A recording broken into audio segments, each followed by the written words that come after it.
Everyone, मैं वासिमा परवीन और आज मैं आपको एक किताब का जो है आह्वान का रिव्यू देने जा रही हूँ। तो चलिए शुरू करते हैं। जैसा कि आप जानते हैं कि आप किसी अच्छी किताब को पढ़ते हैं तो आपको लगता है कि इसकी शुरुआत कहाँ से की जाए, क्योंकि हर तरफ से ये बहुत ही ज़्यादा अच्छी होती है। लेखक है वो है सौरभ कुदेसिया और प्रकाशन जो है हिंदी युगम के द्वारा इसको किया गया है। आपको सौरभ कुदेसिया ने बहुत ही रोचक तरीके से लिखा है, तो इससे हमें ये ज़रूर पता चलता है कि सौरभ कुदेसिया जो है उनका नेचर कैसा होगा, उनका जो पर्सनैलिटी होगी बहुत ही अच्छी होगी। ये किताब जो आह्वान है ये इसका पहला भाग है और इसकी जो दूसरा भाग है उसका नाम स्तुति है। तो मैं सोच रही थी कि दोनों किताबों को पढ़कर उसका रिव्यू आपके सामने रखूं, पर मेरे साथ कुछ ऐसा हुआ कि ये किताब मुझे इतना अच्छा लग गया, पढ़ के इतनी इंटरेस्टिंग लगी और इतनी रोचक लगी, तो मैंने क्या किया, एक भाग को पढ़ लिया और मैं इसका रिव्यू आपको देने जा रही हूँ। और इसका जो दूसरा भाग है स्तुति, मैं उसको पढ़ के आपके सामने ज़रूर उसको लाऊंगी। पहली जो अच्छी चीज़ आपको बता दूँ कि आप जब इसे पढ़ेंगे आप इनके कैरेक्टर्स में आप खुद को ढूंढने लगेंगे। इस किताब के हर पन्ने में आपको सस्पेंस मिलेगा, हर एक पेज में, मतलब शुरुआत से लेकर अंत तक आपको सस्पेंस में रहना पड़ेगा।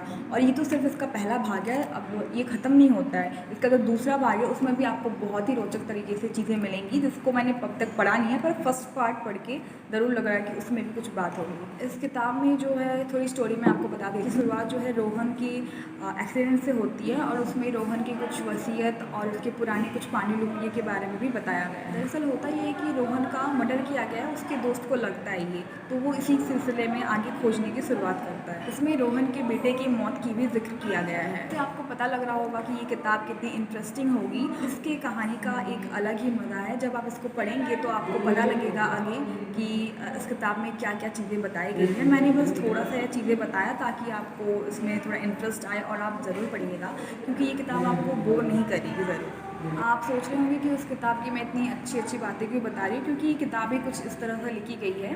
तो इस किताब में आगे चल के आपको बहुत ही रोचक चीज़ें मिलने वाली है।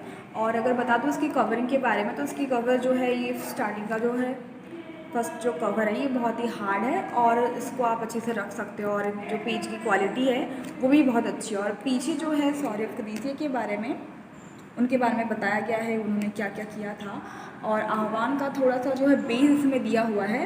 हालांकि इन्हें थोड़ी समरी देनी चाहिए थी, जिससे थोड़ा हमें ईजी मिल जाता पढ़ने को, बट कोई बात नहीं, फिर भी आप इससे थोड़ा बहुत बेस समझ सकते हैं। ये किताब थोड़ा इन्वेस्टिगेशन करके लिखा गया है, क्योंकि इसमें भगवत गीता का जो लाइन्स है वो भी कुछ ली गई है, तो इसमें वो संस्कृत में मेंशन किया हुआ है। तो अगर आपको संस्कृत समझ नहीं आती तो उसमें अच्छी चीज़ ये है कि उसमें हिंदी में भी उसे इसका मीनिंग जो है बताया गया है, उससे आपको आसानी होगी समझने में।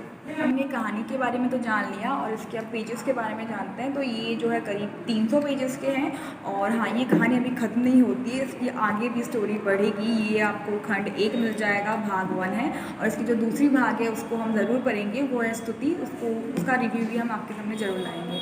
धन्यवाद।